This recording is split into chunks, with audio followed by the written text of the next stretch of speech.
Hey guys, welcome back to the channel. Hope you're having a good one today. I'm the Metal Junkie, and today is the day that I rank all of GWAR's discography in a tier list, going from S tier all the way to the shittiest F tier. Just my opinion, guys. There's going to be a few placements the hardcore fans are not going to like, but let's try to keep it civil in the comments section. Just know I don't have to like everything you like, and you don't have to like everything I like. That's just the way life works. But we're going to get right into it. Starting off with their debut album, Hell O, from 1988. Mostly a punk rock type album with some metal elements here and there.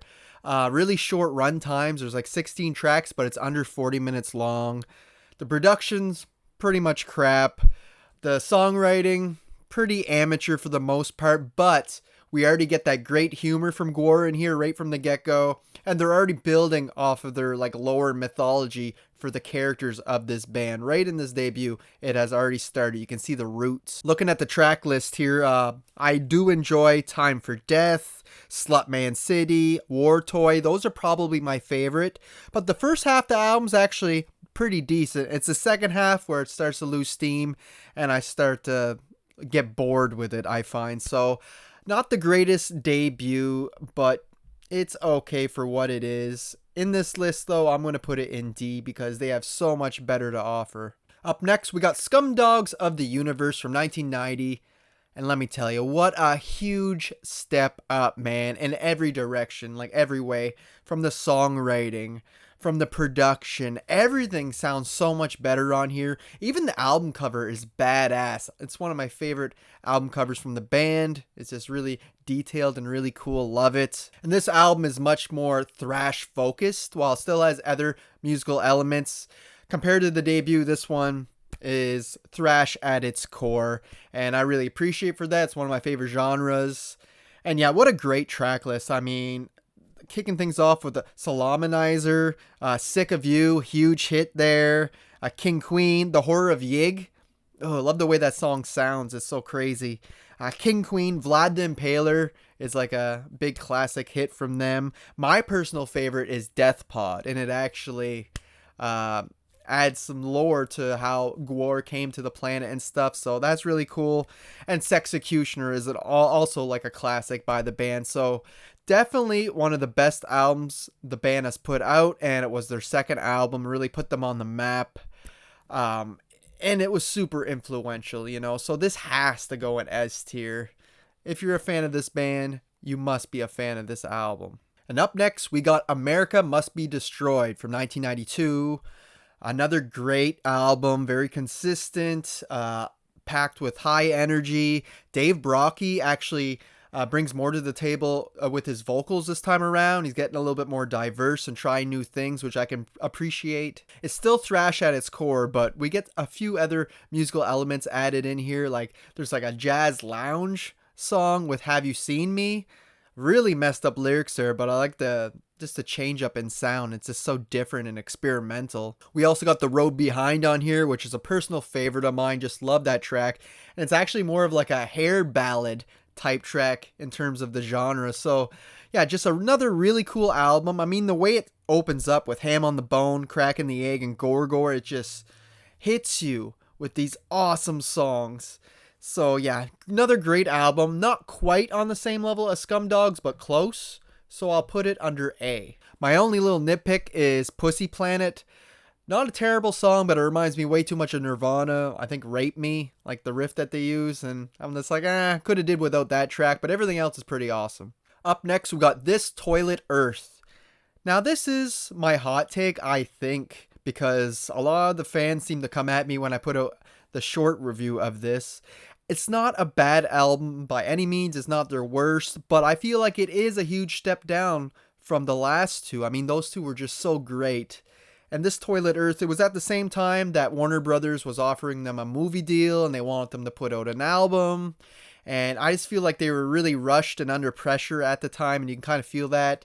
They came out with 16 tracks. Warner Brothers told them to get rid of one of them because they weren't having it. What was it? BDF. Yeah, that was on the original, was supposed to be on the original release, but they wanted them to remove that. So it was kind of a shit show behind the scenes, but the album actually turned out not so bad at the end of the day. It is a bit uneven to me. I think the first half is much stronger than the second half. I mean, I love Sadama Go Go. That song is just so epic, and with their trumpets and shit, it's just so cool. And it continues strong after that with Penis IC, Eat Steel, Jack the World. Was cool that they used that for the Beavis and Butthead video game. Really love that track. Bad Bad Men, a personal favorite on this album. It's like the GWAR version of Cowboys from Hell, if you will. But yeah, just love it. But then after that, I start to lose interest by Pepperoni, and as the songs go on, I like the Issue of Tissue. That's probably my favorite song on the second half of the album, but yeah, it just kind of loses steam in the second half for me personally. Like I said, the fans are going to hate me for this, but I don't care. I'm staying true to myself, and this is going in C. Could be blasphemy to do that, but I don't care. It is what it is. Up next, we got the album Ragnarok from 1995. Now, this one is an actual straight-up concept album about Ragnarok, the end of the world and everything. And they actually pull it off quite well on this record. Lots of diverse vocals on here because basically everybody in the band gets a chance to sing, so that's nice. And at this point in GWAR's career, I feel like it's starting to become a roller coaster with quality, but this album is solid. It's up there. It's one of the better ones, definitely from the 90s. Yeah, and I really like this one. And besides being a concept album about the end of the world, it's also very satirical towards war and religion, and they pull that off really well too. The album has a little bit of everything. If you want the heavy tracks, there's Dirty Filthy, Knife in Your Guts, Martyrdom. If you want the more quirky, funny songs by GWAR, there's Meat Sandwich, The New Plague, Think You Ought to Know This. I think there's something here for everybody. A Surf to Sin has like cool like surfer riffs in it and that. So yeah, a really awesome album. No skips for me. It's tough placing this because I don't want the tier list to be too top heavy, if you know what I mean, because this album is really well rounded and focused, but I don't know if I want to put it way up here. I want to put it in B for now. B is very solid. I mean, B is for like great, like 8 out of 10, you know what I mean? So I'll keep it there for now, and if I have to move it around later, I will, but we'll see how this list turns out first. Up next, we got Carnival of Chaos.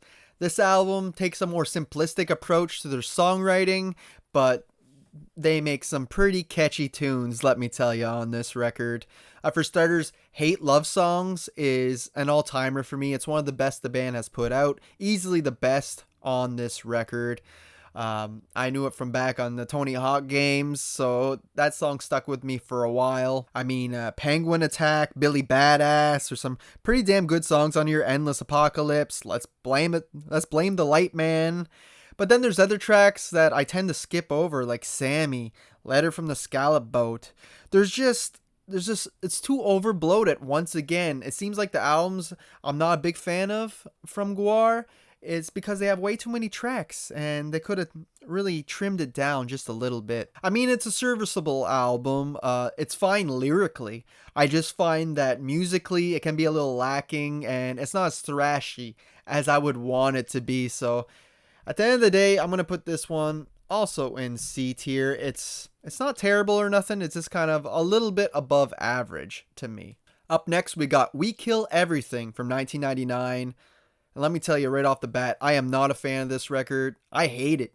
I actually hate this record. I think it sucks. There's 17 tracks on here, 18 if you include the clean version of one of the songs. And I can only tolerate 2 of them, if I'm being honest. Like, not a fan of them at all. The songwriting's terrible. The humor just doesn't work this time around. It seems like a child wrote the lyrics to this. It's not clever. Like, GWAR's always filled with toilet humor and stuff, but there's usually some cleverness in there, right? But not on this album. Literally feels like it was written by a child. It's just all shock, no substance. The 2 tracks I do enjoy are A Short History of the End of the World and the title track, We Kill Everything. Everything else, I don't care if it got removed from the face of this planet. It would not bother me. And it's just so unfortunate because I feel like there's some people that this was their first experience with this band, and then they listen to this and they get a totally bad misconception, you know, like of this band. So it gives them a bad name, I feel, because they're much better than this. So yeah, to me, this is easily an F album. It's garbage if you ask me. Then in 2002, they released Violence Has Arrived. And let me tell you, it has arrived. Like, holy shit. They did a full 180 from We Kill Everything. This one's brutal. It's heavy. It's thrashy. It's their most thrashiest album they've ever made. The production's not the greatest, but it actually makes it feel like this was put out as an 80s thrash metal album, the way the production is, so it kind of helps the album. The lyrics focus more on like torture, murder, and war and stuff, so it seems to suit the band much more than the childish toilet humor they were doing on the last album. Like I said, the songs just kick ass. There's no bad tracks on here. Looking at the track list, I mean, it's just so good. Love Antichrist, The Apes of Wrath, Immortal Corruptor is an obvious big song by them. Lexor, I mean, the riffs are so good on here. Bile Driver is probably my personal favorite on here, but I mean, The Wheel, see, it's all songs about like torture and stuff. It just seems to work for the band, and it's a much better direction than what the band was in before this. So to me, this record is awesome. It put the band back on track, and this is the starting of my favorite era of this band. So get ready for some top tier records coming your way. I want to put this one in A. I'm going to put it above America Must Be Destroyed. It's a close S, but it's very close. Like I said, I'm saving S for a couple of particular records, if you know what I mean. Up next is the album War Party from 2004. Now, the last album, Violence Has Arrived, was kind of a throwback thrash album. This one is more a modern take on thrash, but it totally works. It's still heavy, still got these crushing riffs. Musically, it's pretty much perfect. Also lyrically, and this came out at the time, you know, in 2004 in the States with the invasion of Iraq and everything, Iraq. So the lyrics definitely mirror that, and the US elections and everything. So it was just an album that came out at the perfect time, I feel. I honestly love everything about this record. To me, it's so consistent. It's perfect in every way, shape, and form. I mean, every song is so damn good, but my personal favorites are Bring Back the Bomb, Krostica, Moon with a View. I mean, I can name them all, but You Can't Kill Terror. My personal favorite is Fistful of Teeth.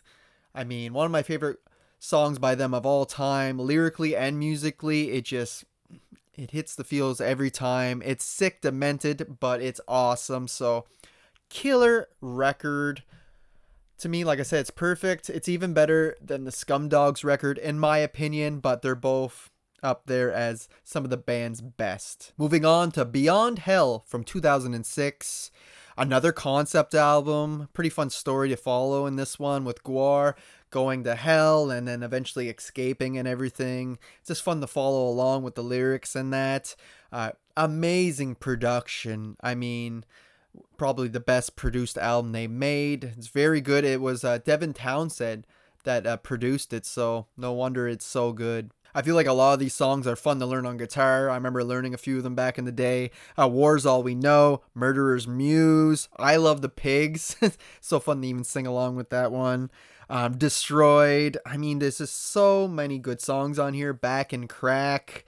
And you got a pretty cool Schools Out cover by Alice Cooper. So another solid record. I'm telling you, this is in the era of this band where they were at their top form, in my opinion. It just seems like they found the GWAR formula at this point, and they're sticking with it for a little while, and I'm not mad at that at all. And they're tweaking it just slightly on each album to keep things fresh. So, Beyond Hell, it's not quite getting the S tier, but it's up there. I'm putting it, I don't know if I want it above Violence Has Arrived or not. I'm putting it right beside it for now. But yeah, it's definitely up there. Moving on to Lust in Space from 2009.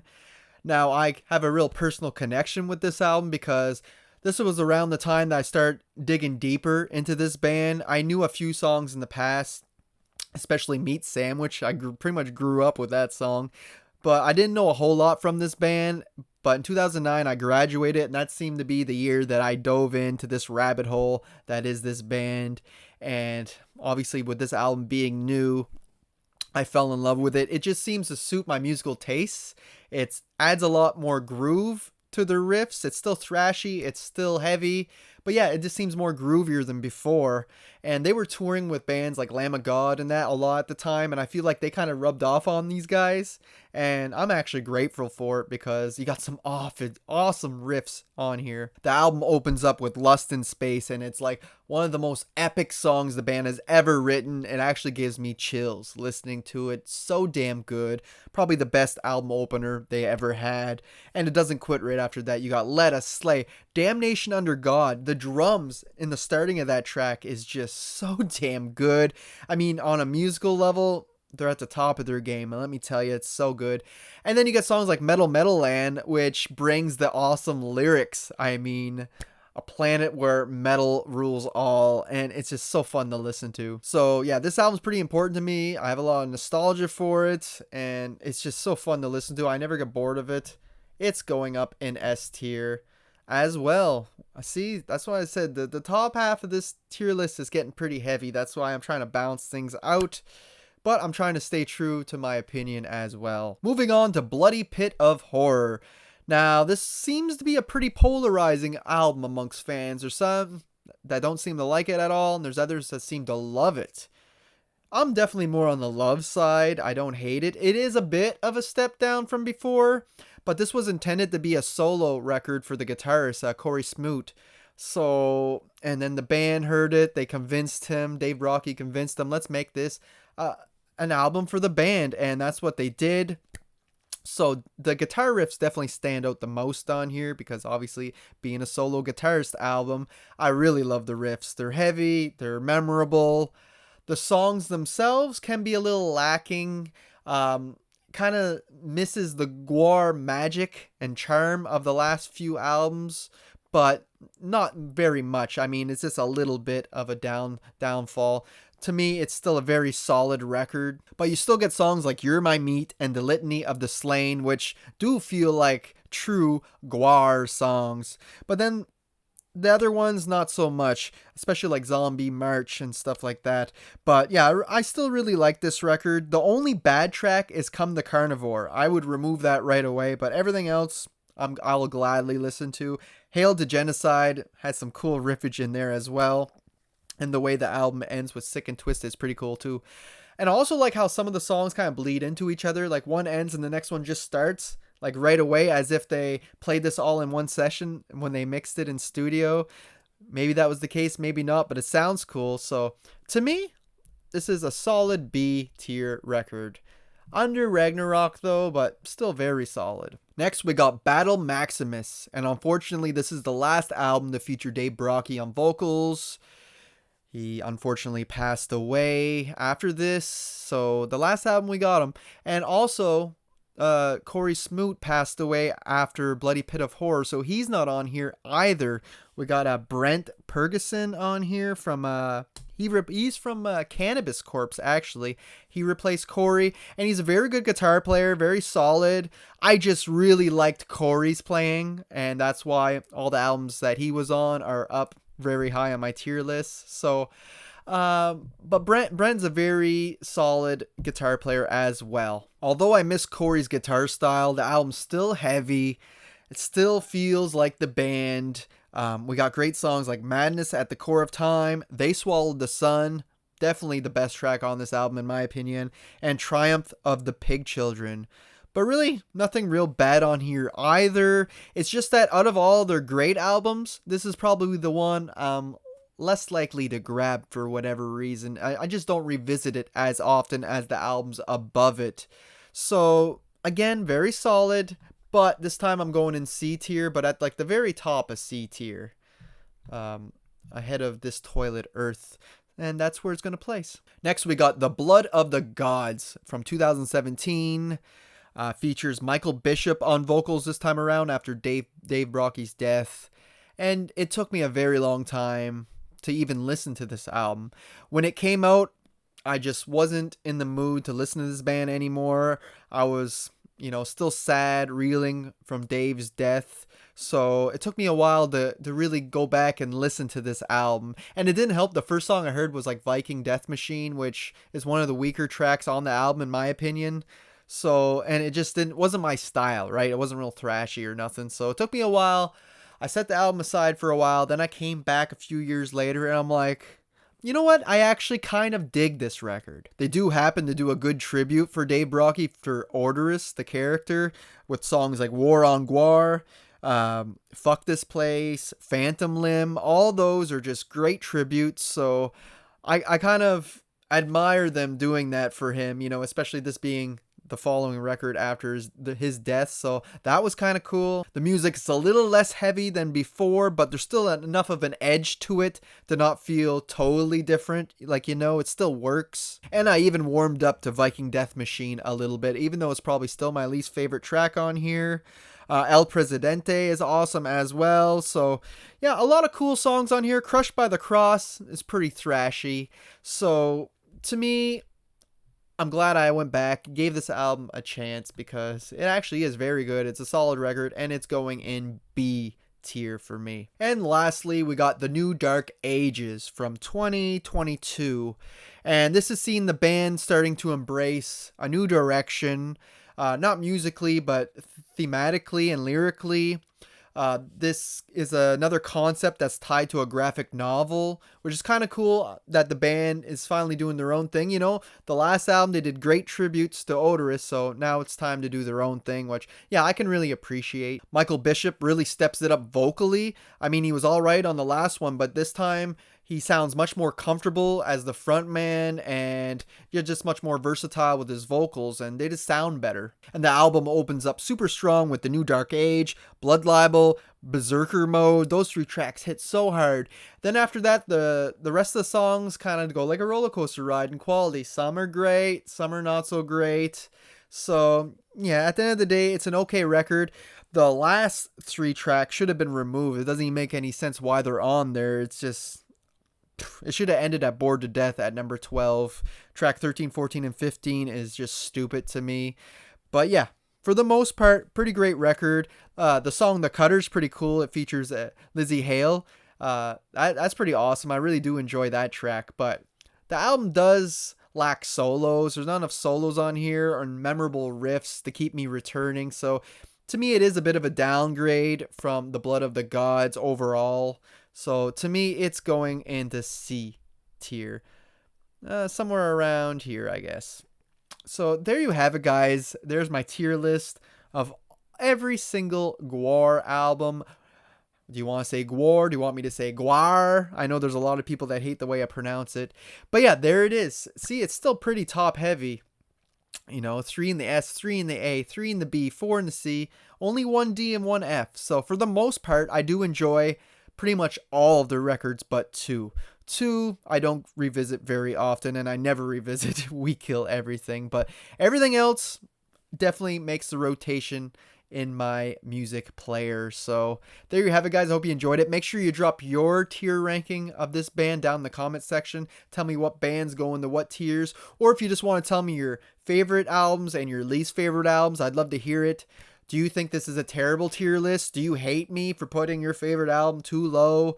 Let me know in the comment section, but try to keep it civil. Like, you know, some people on here are keyboard warriors, and it's like, you should go kill yourself because this Toilet Earth is in C tier. It's like, come on.